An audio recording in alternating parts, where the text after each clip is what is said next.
po si Mayumi Santos at maniwala kayo, napakaraming oras na ang ginugol ko sa loob ng operating room. Nakaranas na ako ng libu-libong kaso at nakagawa ng mga desisyong tunay na nagbago ng buhay ng maraming tao. Pero sa pagkakataong ito, hindi ako nagsasalita bilang isang doktor, kundi bilang isang anak. Dahil may 5 uri ng surgery na, sa karamihan ng sitwasyon, hinding-hindi ko kailanman irerekomenda para sa sarili kong mga magulang. At ang dahilan nito ay hindi ganoon ka-obvious.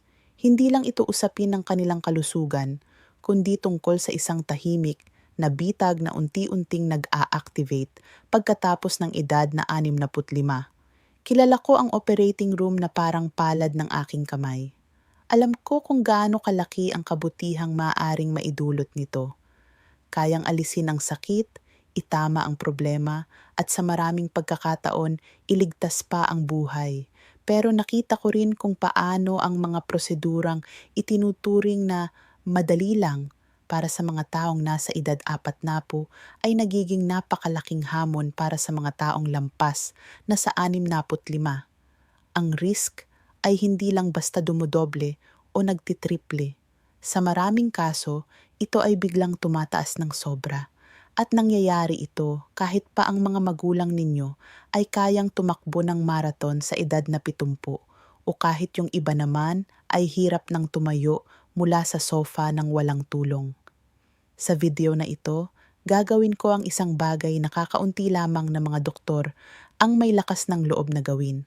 Bubuksan ko para sa inyo ang pintuan ng operating room pero mula sa perspektibo ng calculated risk at higit sa lahat mula sa pagmamahal ng isang anak. Ipapakita ko sa inyo kung ano-ano ang 5 surgeries na ito. Bakit biglang nagiging napakadramatic ng panganib pagkatapos ng edad na 65?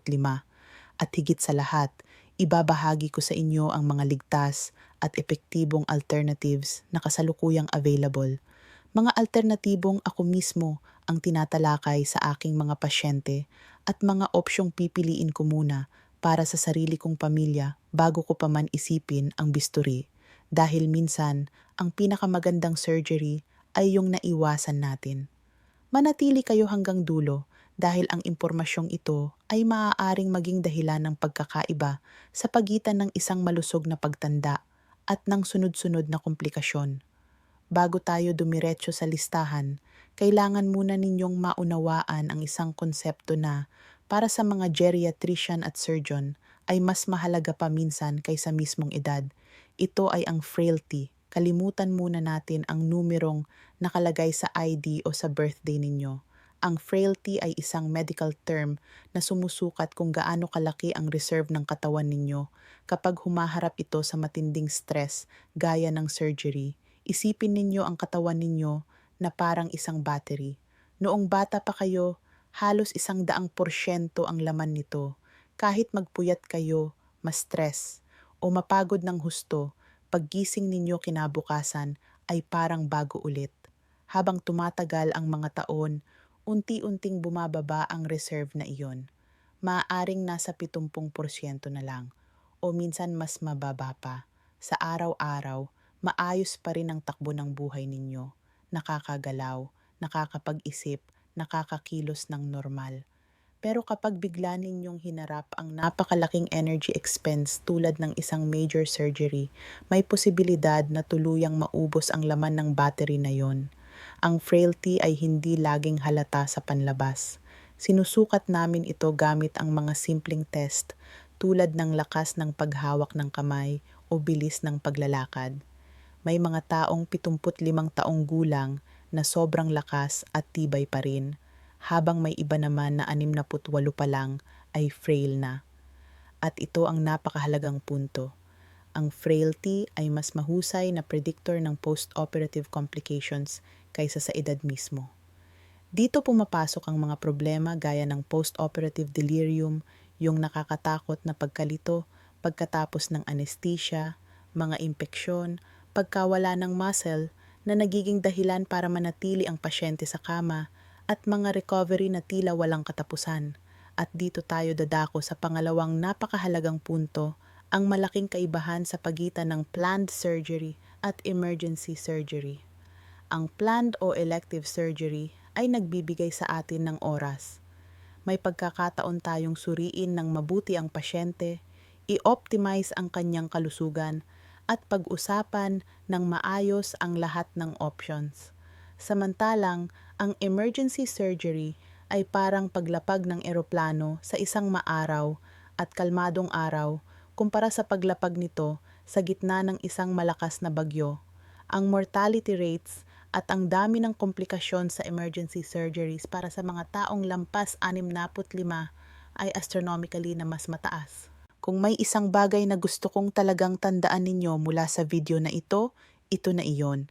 Ang pinakamalaking pagkakamali na maaaring gawin ng isang elderly person ay hindi ang sumailalim sa surgery, kundi ang maghintay ng napakatagal hanggang sa ang isang problemang kayang kontrolin ay maging isang life-threatening emergency. Dahil ang mga sakit ay bihirang mawala ng kusa, tahimik silang umuusad, dahan-dahan, hanggang sa bigla na lang sumabog ang bomba. Ngayon na naiintindihan na ninyo ang konsepto ng frailty at ang panganib ng emergency situations, handa na kayong makita kung bakit ang 5 surgeries na ito ay nasa aking personal na blacklist. Unang-una, ang emergency open colectomy o surgery sa colon. Ito ang isa sa pinakamalaki at pinakademanding na abdominal surgeries. Ang colectomy ay nangangahulugang pagtanggal ng bahagi o minsan ng buong colon. Bakit ito ginagawa? Maraming dahilan. Colon cancer, mga kondisyon tulad ng Crohn's o colitis, o yung napakakaraniwan sa pagtanda na diverticulitis, kung saan may maliliit na bulsa sa colon na nai-infect. Sa maraming pagkakataon, ang surgery na ito ay tunay na kinakailangan at literal na nakapagliligtas ng buhay.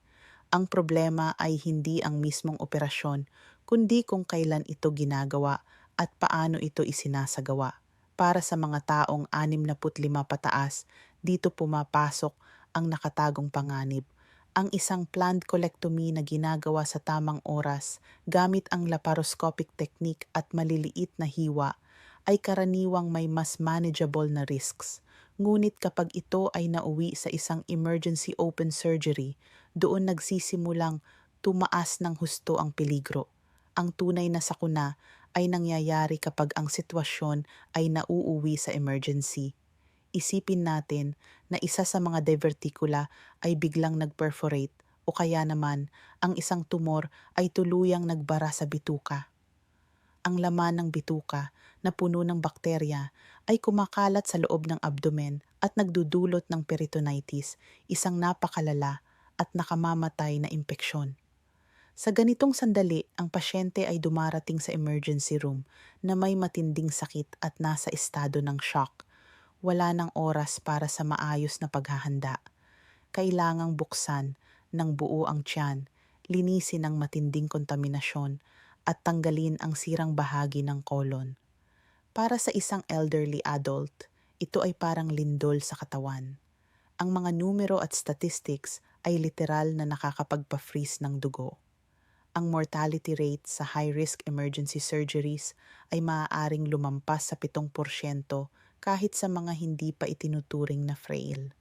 Ngunit kung ang pasyente ay frail, ang bilang na ito ay lalo pang tumataas at sa ilang pag-aaral, umaabot pa sa nakakabahalang 20.8%. Ibig sabihin, isa sa bawat 4 na pasyente ay hindi na nakakaligtas. Ang mga komplikasyon ay halos nagkaka-quadruple.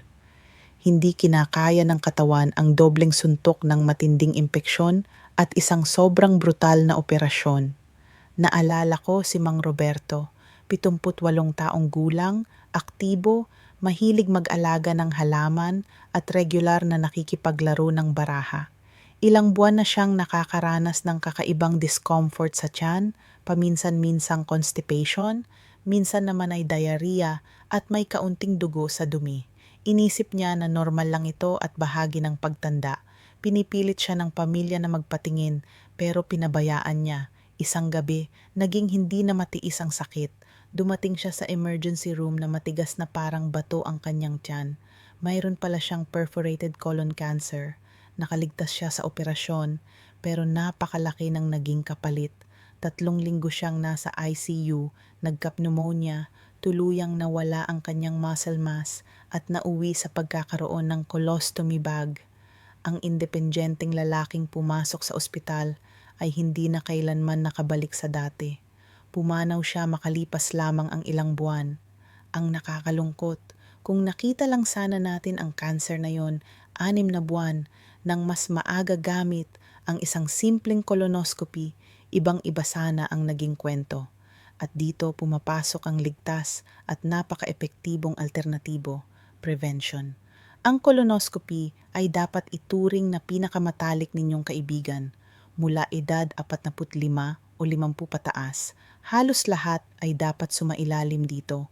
Pinapayagan tayo nitong makita ang buong kolon at ang pinakamahalaga, tanggalin ang mga pulip, ang mga precursor ng cancer bago pa man sila maging seryosong problema. Isa itong ligtas na procedure na may sedation at literal na kayang mag-prevent ng cancer at ng mga nakapipinsalang surgery. Ang kwento ni Mang Roberto ay maaaring naging katulad ng kay Aling Rosa, isang pasyente kong 72 taong gulang. Sa kanyang routine colonoscopy, natagpuan ko ang isang malaking pulip. Tinanggal namin ito agad. Kinumpirma ng biopsy na ito ay isang very early stage cancer. Ganap siyang gumaling. Si Aling Rosa ay patuloy na nag-e-enjoy kasama ang kanyang mga apo. Walang peklat, walang trauma ng operating room, malakas kumain at aktibong gumagalaw. Malaki rin ang papel ng lifestyle. Ang diet na mayaman sa fiber, prutas, gulay, legumes at mababa sa processed meats ay nakababawas ng risk ng colon cancer at diverticulitis. Ang regular na ehersisyo, kahit isang simpleng 30 minutong paglalakad araw-araw, ay napakahalaga rin. At higit sa lahat, huwag ninyong balewalain ang mga babala ng katawan. Ang dugo sa pagdumi, tuloy-tuloy na pagbabago sa bowel habits, pananakit ng tiyan, o hindi maipaliwanag na pagbagsak ng timbang ay hindi normal sa anumang edad. Mga senyales ito ng katawan ninyo. Pakinggan ninyo sila. Ang payo ko, ang parehong payo na ibibigay ko sa sarili kong mga magulang at ibinibigay ko rin sa inyo ay ito. Huwag kayong matakot sa colonoscopy. Mas dapat kayong matakot sa emergency colectomy. I-schedule ninyo ang check-up na iyon. Hindi kailanman sulit na iwasan ang isang simpleng outpatient procedure kapalit ng panganib ng isa sa mga pinakanakamamatay na surgery na umiiral. Ang ikalawang surgery sa aking personal na blacklist ay isa na namang abdominal drama, ang repair ng perforated peptic ulcer. Ang ulcer ay isang sugat sa lining ng tiyan o duodenum.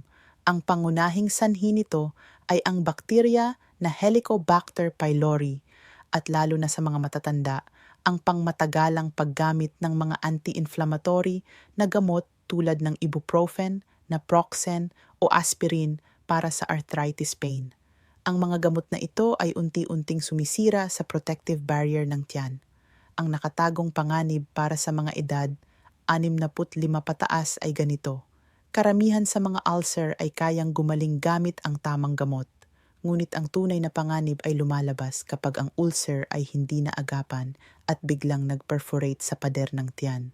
Biglang bumubuka ang sugat at ang gastric acid ay umaagos sa loob ng abdomen. Inilalarawan ito ng mga pasyente na parang may biglang tumusok sa kanila. Isa itong brutal na chemical peritonitis na nagiging isang absolute surgical emergency. Dumarating ang pasyente na nasa shock at ang mortality rate ay napakataas, na sa mga high-risk group ay halos kapareho ng sa emergency colectomy, umaabot din sa lampas 25%. Hindi kayang tiisin ng katawan ng isang elderly person ang ganitong antas ng trauma at impeksyon. Ang post-operative delirium ay halos inaasahan na at ang recovery ay parang impyerno. Isipin ninyo ang ulcer na parang isang bulkan, habang ito ay umiinit at umuusok pa lang na may burning pain at discomfort, kaya pa natin itong kontrolin. Ngunit kapag ito ay pumutok, huli na ang lahat. Gaya ng nangyari kay Tatay Juan, 72 taong gulang na araw-araw umiinom ng ibuprofen para sa pananakit ng kasukasuan nang walang kasamang proteksyon sa tiyan. Nagsimula siya sa simpleng heartburn na pinapakalma lang niya gamit ang antacids. Isang araw, naranasan niya ang pinakamatinding sakit sa buong buhay niya. Perforated duodenal ulcer ang naging diagnosis. Mahirap ang operasyon. Kahit na naisara namin ang butas, kumalat na ang impeksyon. Ilang linggo siyang naospital, nagkaroon ng kidney failure at iba pang problema. Nakalabas man siya ng ospital, siya ay mahina na, dependent, at hindi na naibalik ang sigla at lakas na mayroon siya noon. Ang magandang balita ay ito, sa karamihan ng kaso, ang surgery na ito ay halos 100% preventable. Mayroon tayong mga tinatawag na miracle medications. Ang mga gamot tulad ng omeprazole o pantoprazole ay sobrang epektibo. Binabawasan nila ang acid sa tiyan at binibigyan ng pagkakataon ang ulcer na gumaling. Kung ang sanhi ay Helicobacter pylori, ang tamang antibiotic treatment ay kayang tuluyang alisin ang bakterya. Napakalaking porsyento ng mga ulcer ang gumagaling sa ganitong paraan nang walang kailangang surgery. Mag-ingat sa paggamit ng anti-inflammatory drugs. Kung kayo ay mahigit 65 taong gulang at regular na umiinom ng mga ganitong gamot, napakahalaga na kausapin ninyo ang inyong doktor. Karaniwan, magre-reseta siya ng kasabay na gastric protector. Ang simpleng pill na iyon ay maaaring literal na magligtas ng buhay. At kung mayroon kayong tuloy-tuloy na sintomas tulad ng heartburn, pananakit ng tiyan, maitim na dumi, o panghihina, huwag mag-atubiling magpa-check. Ang isang upper endoscopy na irerekomenda ng doktor ay maaaring makakita ng problema bago pa ito maging isang nakamamatay na emergency. Gamit ang kamera, nakikita natin ng malinaw ang loob ng tiyan, nade-diagnose ang pasyente, nakakakuha tayo ng biopsy, at nade-detect ang presensya ng bakterya. Ang kaso ni Tatay Juan ay kabaligtaran ng pasyente kong si Mang Manuel, 75 taong gulang. May arthritis din siya at umiinom din ng anti-inflammatory, pero ang doktor niya ay nag-prescribe na agad ng omeprazole mula pa lang sa unang araw. Nang mapansin ni Mang Manuel na nangingitim ang kanyang dumi, hindi siya naghintay. Agad siyang tumawag sa akin. Nagsagawa kami ng endoscopy at nakita namin ang isang ulcer na dahan-dahang nagdurugo. Na-treat namin ito kaagad at kinabukasan ay nakauwi na siya ng bahay. Naiwasan namin ang isang malaking sakuna. Ito ang payo ko sa inyo. Ang heartburn na palagi ninyong binabaliwala ay maaaring bahagi ng isang ticking time bomb. Kung umiinom kayo ng anti-inflammatories, humingi kayo ng gastric protector. At kung ang mga sintomas ay paulit-ulit at hindi nawawala, magpatingin kayo. Hindi ba sulit ang pag-inom ng isang simpleng pill kung kapalit nito ay ang pag-iwas sa isang surgery na may halos 25% risk ng kamatayan? Surgery number 3, emergency small bowel resection o enterectomy. Mananatili pa rin tayo sa abdomen, ngunit ngayon ay sa small intestine naman. Ang operasyon dito ay tinatawag na enterectomy, kung saan tinatanggal ang isang bahagi ng napakahalagang organ na ito. Ang small intestine ang responsable sa pagsipsip ng halos lahat ng nutrients na kailangan ng katawan. Minsan, ito ay nababara o mas malala pa, nawawalan ng blood supply na tinatawag na mesenteric ischemia. Ang mga obstruction ay maaaring dulot ng mga peklat mula sa mga nakaraang operasyon o mga hernia na naipit. Ang ischemia naman ay kadalasang sanhi ng blood clot na bumabara sa artery at karaniwan itong nangyayari sa mga taong may problema sa puso at daluyan ng dugo. Ang nakatagong panganib para sa mga edad 65 pataas ay ganito. Kapag ang bahagi ng bituka ay namatay dahil sa kakulangan ng dugo, nagiging karera laban sa oras ang lahat. Ang patay na tissue ay naglalabas ng toxins at bakterya na nagdudulot ng sepsis at multi-organ failure. Ang tanging solusyon ay emergency surgery. Kailangang pumasok agad, tanggalin ang sirang bahagi, at pagdugtungin muli ang natitirang mga dulo. Ang operasyong ito ay kabilang sa mga may pinakamataas na risk para sa mga taong lampas 65. Ang mga dugtungan sa bituka o anastomosis ay mas marupok sa mga elderly at malnourished na pasyente, kaya mas mataas ang tsansa ng pagtagas. Ang leak na ito ay isa sa pinakamalalang bangungot ng isang surgeon dahil nagdudulot ito ng panibagong peritonitis at nangangailangan ng mas marami pang operasyon. Bukod pa rito, kung masyadong maraming bahagi ng bituka ang natanggal, maaaring magkaroon ng pasyente ng short bowel syndrome kung saan kailangan na niyang tumanggap ng nutrisyon sa pamamagitan ng ugat habang buhay. Isang total na pagkawala ng kalidad ng buhay. Isipin natin si Aling Carmen, 68 taong gulang, may diabetes at hypertension. Nagsimula siya sa pananakit ng tiyan at pagsusuka. Inakala niyang simpleng gastroenteritis lang ito. Naghintay siya ng 1 araw, 2 araw, hanggang sa hindi na niya makayanan ng sakit. Dumating siya sa emergency room na dehydrated at nalilito. Ang CT scan ay nagpakita ng isang ganap na sakuna, isang matinding intestinal obstruction. Sa operasyon, nakita namin ang halos 1 metrong bahagi ng bituka na itim na at wala ng buhay. Tinanggal namin ito. Matagumpay ang operasyon, pero ang recovery ay isang mahabang laban. Lumabas siya ng ospital makalipas ang ilang buwan, pero hindi na siya bumalik sa dati. Ang ligtas na alternatibo, muli, ang susi ay early diagnosis. Dito pumapasok ang kapangyarihan ng modern diagnostic imaging. Sa isang elderly adult na may tuloy-tuloy na pananakit ng tiyan, hindi tayo pwedeng maghintay at magmasid lamang. Ang abdominal CT scan ay maaaring magbigay ng diagnosis sa loob lamang ng ilang minuto at makita ang obstruction bago pa ito maging irreversible. Kapag posible, maaaring conservative management muna. Hindi lahat ng obstruction ay nangangailangan ng surgery. Minsan, sapat na ang pagpahinga ng bituka sa ospital, intravenous fluids at nasogastric tube at kusa ring nawawala ang bara. Napakahalaga rin ng pagkontrol sa kalusugan ng puso. Ang intestinal ischemia ay direktang konektado sa cardiovascular health, kontrolin ang diabetes, hypertension at cholesterol. Iwasan ang paninigarilyo. Lahat ng ito ay pinakamabisang paraan ng prevention. Kung mayroon kayong arrhythmia gaya ng atrial fibrillation, napakahalaga na uminom ng anticoagulants na pumipigil sa pagbuo ng blood clots na maaaring mapunta sa bituka. 2 ang payo ko rito. Para sa mga pasyente, kung kayo ay may history ng mga nakaraang operasyon o may cardiovascular risk at nakararanas ng pananakit ng tiyan na hindi nawawala, may kasamang pagsusuka, pumunta agad sa emergency room, huwag maghintay. Para naman sa mga doktor, sa mga elderly adult na may ganitong sintomas, laging isipin ang pinakamasamang posibleng senaryo. Ang isang CT scan sa tamang oras ay maaring maging kaibahan sa pagitan ng simpleng management gamit ang fluids at ng pagkawala ng 1 metrong bahagi ng bituka. Surgery number 4. Surgery para sa isang minor na problema na naging emergency dahil sa pagkaantala, ang late appendectomy o cholecystectomy. Alam ko kung ano ang iniisip ninyo. Ang appendix ay isa sa pinakakaraniwang operasyon sa buong mundo, pati na rin ang gallbladder surgery.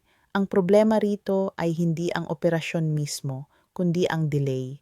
Ang appendicitis ay ang pamamaga ng appendix, habang ang cholecystitis ay pamamaga ng gallbladder. Pareho itong nagdudulot ng katangi-tanging pananakit sa kanang bahagi ng tiyan. Kapag hindi naagapan, maaaring mamatay ang tissue at mag-perforate ang organ. Ang nakatagong panganib para sa mga edad 65 pataas ay dito nagiging malupit ang edad. Sa mga bata at kabataan, ang sintomas ng appendicitis ay textbook. Ngunit sa elderly adult, maaari itong maging banayad, kalat ang sakit at walang mataas na lagnat. Dahil dito, iniisip ng pasyente na simpleng sakit lang ng tiyan at pinipiling maghintay sa bahay. Kapag dumating na sila sa ospital, madalas ay perforated na ang appendix. Kumakalat na ang nana sa buong abdomen at nagdudulot ng peritonitis. Ang simpleng laparoscopic appendectomy na karaniwang tumatagal lamang ng 1 oras at may uwi kinabukasan ay nagiging isang major surgery. Kailangan ng buksan ng tiyan, linisin ang buong cavity at mag-iwan ng mga drain. Ang mortality na halos zero sa simpleng kaso ay biglang tumataas, ganoon din sa gallbladder. Para itong pagkakaiba ng pag-apak sa posporo at ng pagsubok na patayin ng isang forest fire.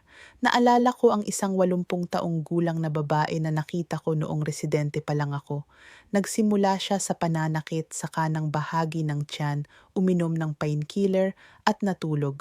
Lumipas ang 2 araw, natagpuan siya ng kanyang anak na nalilito at may lagnat. Pagdating sa ospital, siya ay nasa septic shock na dahil sa perforated appendicitis. Kahit gaano pa namin ginawa ang lahat ng aming makakaya, pumanaw siya makalipas ang 3 araw. Kung ang babaeng iyon ay pumunta lang sana sa ospital sa unang araw pa lang, malaki ang posibilidad na buhay pa siya ngayon. Ang ligtas na alternatibo rito ay isang malinaw na strategy. Kumilos agad. Agarang diagnosis ang susi. Sa isang elderly adult na may pananakit sa kanang bahagi ng tiyan, ang golden rule ay laging maghinala sa pinakamasamang posibleng senaryo hanggat hindi pa ito napapatunayang mali. Ultrasound o CT scan ang kailangan. Hindi tayo pwedeng umasa lang sa sintomas. Kapag nakumpirma na ang diagnosis, ang pinakamainam na option ay ang maagang operasyon gamit ang laparoscopic approach. Ang pag-delay ng surgery sa edad na ito ay isang napaka-risky na sugal. Ang minimally invasive surgery ay nagbibigay daan sa mas mabilis na recovery na napakahalaga para sa elderly upang hindi sila mawalan ng mobility. Pagdating naman sa gallbladder, may papel din ang prevention. Ang obesity at fatty diets ay nagpapataas ng risk ng gallstones. Ang pagpapanatili ng healthy weight at pagsunod sa isang Mediterranean type diet ay malaking tulong. Simple lang ang payo ko rito. Ang bagong pananakit ng tiyan sa isang elderly person ay hindi normal. Ituring ito bilang emergency hanggat hindi sinasabi ng doktor na hindi ito ganoon. Huwag maghintay. Huwag mag-self-medicate. Sulit ba talagang isugal ang buhay ninyo o ng mga magulang ninyo para lang maghintay pa ng 24 na oras sa bahay? Surgery number 5.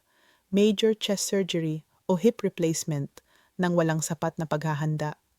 Lumabas naman tayo ng abdomen at pag-usapan ang 2 kritikal na operasyon, lung resection para sa cancer at hip replacement para sa fracture. Ang karaniwang problema, ang lung cancer ay nananatiling isa sa pangunahing sanhi ng pagkamatay dahil sa cancer, at ang hip fractures naman ay isang tahimik pero malawak na epidemya sa mga matatanda. Isang simpleng pagkahulog lang ay maaaring mauwi sa isang malaking operasyon. Ang nakatagong panganib para sa mga edad 65 pataas ay ganito. Ang mga operasyong ito ay mataas na ang risk kahit sa simula pa lang. Ang chest surgery ay direktang nakaaapekto sa lung function. Ang hip surgery naman ay nagdudulot ng matagal na pagkaka-immobilize sa elderly person.